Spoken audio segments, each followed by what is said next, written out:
திருச்சிற்றம்பலம். எல்லாம் சிவன் செயல். அருள் தரும் கற்பகாம்பாள் உடனாகிய கபாலீஸ்வரர் பெருமான் திருவடிகள் போற்றி போற்றி.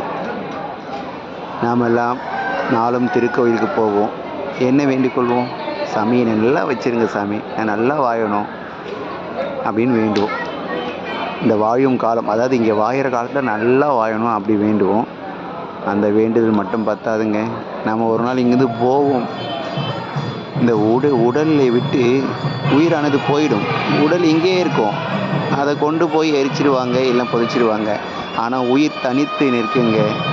அந்த உயிர் எந்த துன்பம் படக்கூடாது, அதுபடி வேணுனுங்க. அதை தான் நம்ம காரைக்கால் அம்மையார் வேண்டாங்க. அந்த உயிர் எங்கே திரும்ப போகணும்? எல்லாம் உள்ள பெருமான் திருவடிக்கு போகணுங்க.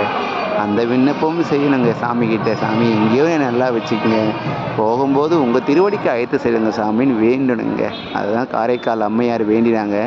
இரவாத இன்ப அன்பு வேண்டி பின் வேண்டுகின்றார் பிறவாமை வேண்டும், மீண்டும் பிறப்பு உண்டேல் உன்னை என்றும் மறவாமை வேண்டும், இன்னும் வேண்டும் நீ மகிழ்ந்து பாடி அரவா நீ ஆடும்போது உன் அடியின் கீழ் இருக்க என்றார். நாங்கள் ஆமாங்க, எல்லாம் வல்ல பெருமான் திருவடி தாங்க இந்த உயிருக்கு நிலையான இடம். அதுதான் காரைக்கால் அம்மையார் கேட்டாங்க.